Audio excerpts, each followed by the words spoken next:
as Sophie made dumplings for the man everyone feared. She had no idea she was about to become his everything. If this story touched your heart, tell us where in the world you're watching from. We love hearing your city or country in the comments. And don't forget to subscribe and turn on the bell because tomorrow we'll reveal the next chapter in their extraordinary journey. And trust us, you won't want to miss it. One twist could change everything. See you in the next story. The CEO was ruthless until a poor girl's dumplings melted his heart. In the heart of New York City, where ambition runs faster than the subway trains, Ethan Cole ruled the tech world. At just 32, he was already the CEO of a billion-dollar company, known as much for his brilliance as for his cold, calculating demeanor. People feared him. No one dared to speak out of turn in his presence. He walked into rooms and conversations stopped. He spoke and deals were made. But behind the tailored suits and the steel gaze, Ethan was a man carrying a silent burden. His grandfather, the man who raised him, was dying. Sophie Lynn, on the other hand, was anything but powerful. At 26, she was a freelance designer living paycheck to paycheck in a cramped one-bedroom apartment in Queens. Her father was in the hospital, struggling with a condition that required expensive treatment. She had no health insurance, no family support, and no clear way out. Her mother had passed when she was young. Her adoptive family? More like strangers who reminded her daily that she didn't belong. She had dreams, yes, but reality didn't pay in dreams. Their paths crossed one cold evening at a charity gala. Sophie had designed the event's digital banners. Ethan had sponsored the venue. Their first conversation lasted exactly 42 seconds. But it was long enough for Ethan to notice something. Her eyes didn't flinch when she looked at him. She wasn't intimidated, just tired, hungry, and real. A week later, Sophie received an unexpected call. Ethan's assistant offered her a meeting, strictly business, he said. And when she arrived at his office, perched 48 floors above Manhattan, she wasn't prepared for what came next. "I'll be direct," Ethan began, not wasting a second. "My grandfather wants to see me married before he goes. The doctors give him 3 months. I need a wife, on paper at least.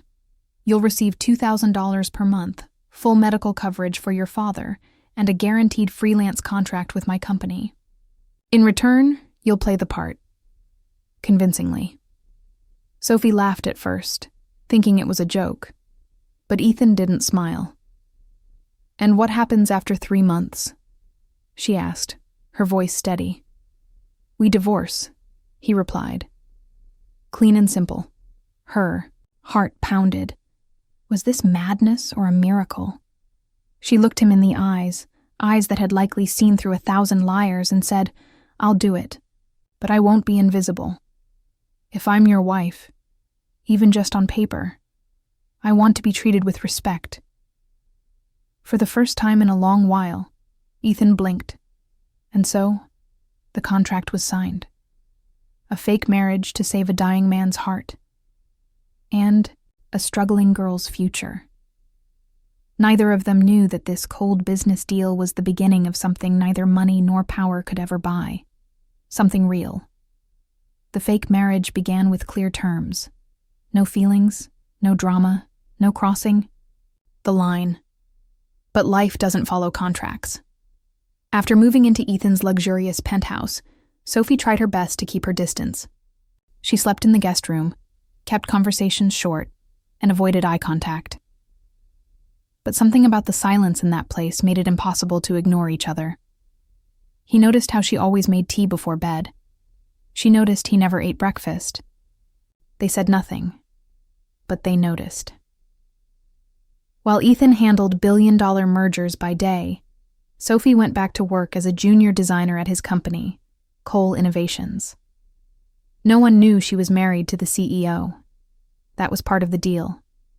She was just that girl from Queens to everyone else, and they treated her like it. Her coworkers laughed behind her back, called her a charity hire. Her manager, Rachel, a sharp-tongued woman with a chip on her shoulder, constantly overloaded, Sophie with last-minute assignments, while taking credit for her ideas in front of upper management. "You should be grateful to even be here," she'd say with a smirk. Sophie swallowed her pride, kept her head down, and worked. Late nights, skipped lunches, bloodshot eyes, because her father's hospital bills weren't going to pay themselves. Then came the biggest opportunity yet, a design pitch for Cole Innovation's rebranding campaign. Sophie spent 2 weeks perfecting it. She poured her soul into the presentation. When it was finally time to present, Rachel beat her to it. Word for word, design for design. Sophie's entire pitch was stolen and presented as Rachel's own. No one questioned it, except Ethan. He sat at the head of the table, flipping through the slides. His eyes narrowed. He'd seen Sophie sketch, parts of it by hand weeks earlier at the kitchen table. When the meeting ended, he asked to see her privately. "You didn't say a word in there," he said, arms crossed. "I can't afford to lose this job," Sophie whispered. Ethan said nothing. But the next morning, Rachel's name was removed from the company directory. She was fired for plagiarism. A new internal memo named Sophie as the acting creative lead for the next phase of the campaign. Whispers spread through the office. Some people clapped, others glared. But Sophie wasn't celebrating. She was exhausted. And more than that, scared. Because now people noticed her. And when they noticed her, they started digging. How did a broke girl from Queens get the CEO's attention? Why? Was she seen leaving his private elevator? Rumors swirled like wildfire. Some called her a gold digger.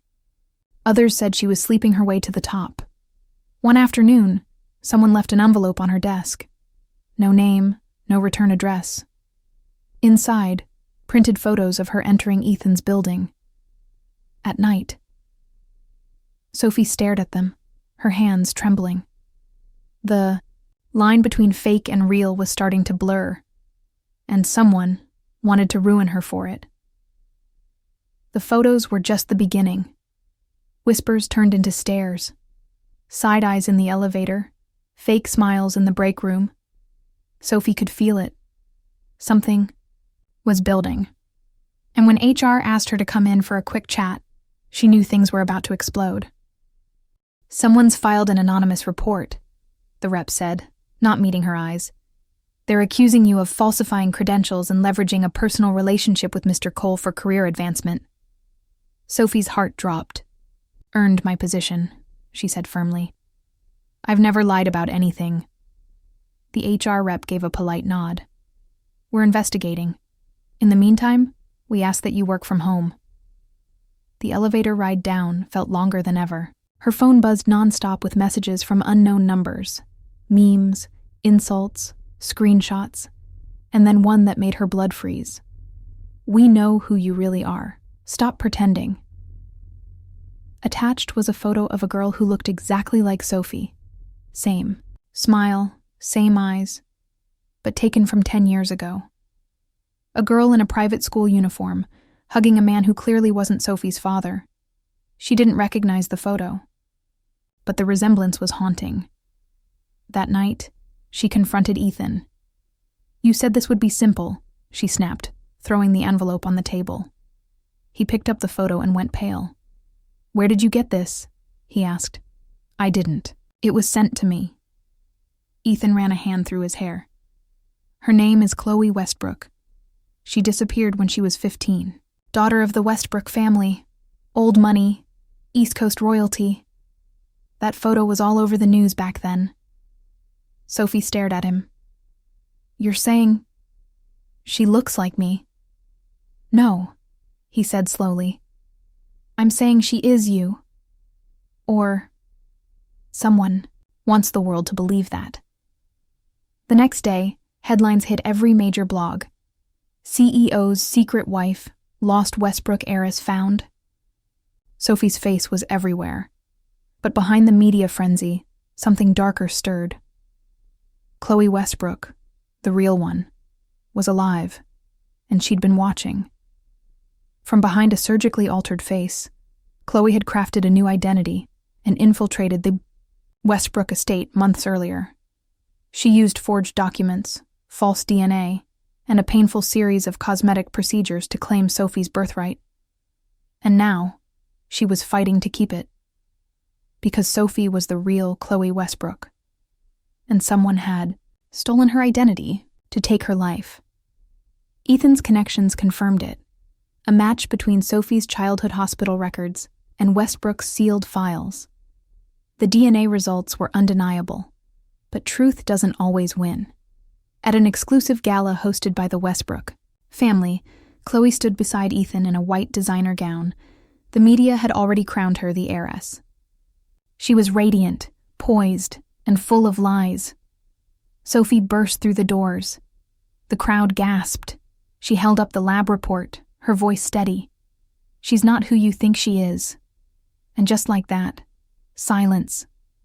Because sometimes, the most powerful weapon is the truth you've been running from. The gala erupted. Security moved fast, too fast. Before Sophie could even finish her sentence, someone grabbed her arm and dragged her from the spotlight. Cameras flashed, questions flew, and Chloe Westbrook, the imposter, stood tall, tears glistening in her eyes. "She's mentally unstable," Chloe told the press. "I'm worried about her. She's been stalking me." By morning, Sophie's face was splashed across the news again, but this time, with the headline, "Gala Crasher Claims to be Heiress. Sources say she's suffering delusions." It was a setup, and it worked. Ethan tried to call, over and over, but Sophie didn't answer, because by the time the world turned on her again, she was gone, disappeared, for 5 long years. Somewhere on the West Coast, in a quiet seaside town, Sophie, now going by Grace, was starting over. She didn't remember the gala, or Ethan, or Chloe, or the truth. All she knew was that she had survived a brutal accident, a hit and run that left her in a coma for 3 weeks. When she woke up, she had no memory, just nightmares she couldn't explain. A man named Ryan Carter said he was her husband, that they'd eloped in Europe. She had no reason to doubt him, so she stayed. She lived a quiet life. Raised her daughter Lily, took painting classes, volunteered at the local clinic. And every so often, when the wind hit her face just right, a flash would hit. Bright lights, a tuxedo, a ring, a voice calling her Sophie. But the memories always slipped through her fingers, until Ethan Cole showed up. It had taken him 5 years.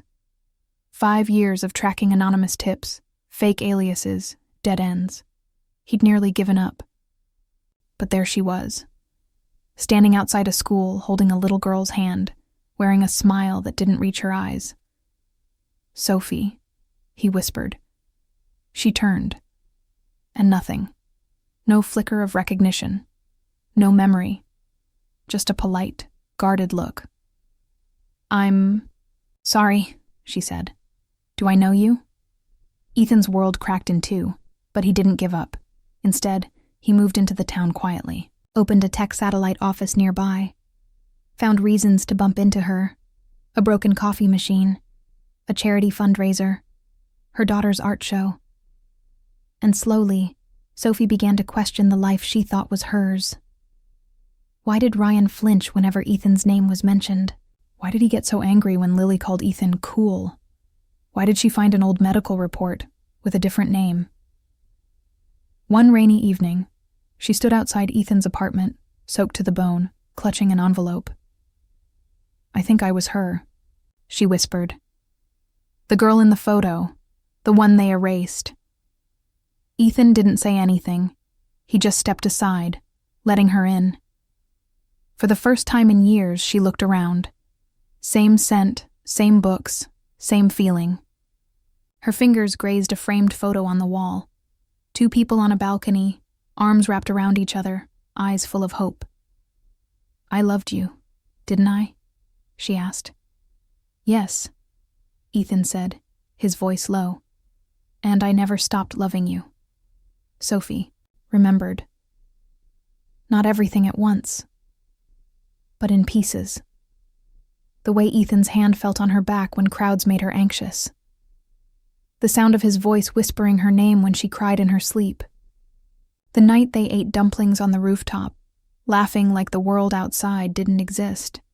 She remembered love, but remembering didn't make things easier. In fact, it made everything harder. Because Ryan, who had lied, manipulated, and kept her hidden for 5 years, wasn't done. When Sophie confronted him, he didn't deny it. He just smiled, cold and calm. You needed someone, he said. I gave you a life, a child, a name. You stole my identity, she fired back. You stole my choices, and that's when he snapped. You think Ethan Cole will save you now? You think a man like him waits around forever? But Ethan had waited, and he wasn't waiting anymore. He was fighting. The moment Sophie came back into his life, he went to war. Against Ryan, against the fake Westbrook heiress still hiding behind a new identity. Against everyone who once called Sophie a fraud. He brought the documents, the DNA reports, the sealed adoption files. He hired the lawyers, the media team, even ex-FBI agents. In a single press conference, he stood beside Sophie and said, "This is Sophie Lynn. This is Chloe Westbrook. This is the woman I love, and the only one I've ever loved." And the world listened. The Westbrook family issued a formal apology. Chloe, the imposter, fled the country. Ryan Carter was arrested on multiple charges, and Sophie stood in front of the mirror one morning, brushing Lily's hair, and whispered, "It's over." But it wasn't, because Ethan had one more thing to do. One evening, as the sun dipped behind the Brooklyn Bridge, he took Sophie's hand and led her to a small garden rooftop. Candles flickered along the stone pathway. Lily stood in a white dress, holding a small box. And in front of them was a justice of the peace, smiling gently. "We never got to do this right," Ethan said. "So let's do it now." Sophie blinked back tears. "You sure?" "I was sure 5 years ago," he said. "I'm just finally getting it right." And there, under a sky slowly turning to stars, with a little girl giggling and tossing flower petals around their feet, Sophie and Ethan finally said the words that mattered. I do. I do. No contracts, no secrets, no pretending, just two people, scarred by the past, but stronger because of it, choosing each other, choosing love, for real this time. And as Ethan kissed his wife, his real wife, he whispered, "Welcome home." Because sometimes, the most beautiful love stories are the ones that almost got away. Thank you for watching Sophie and Ethan's unforgettable journey, a story of identity, betrayal, redemption, and love that refuses to give up.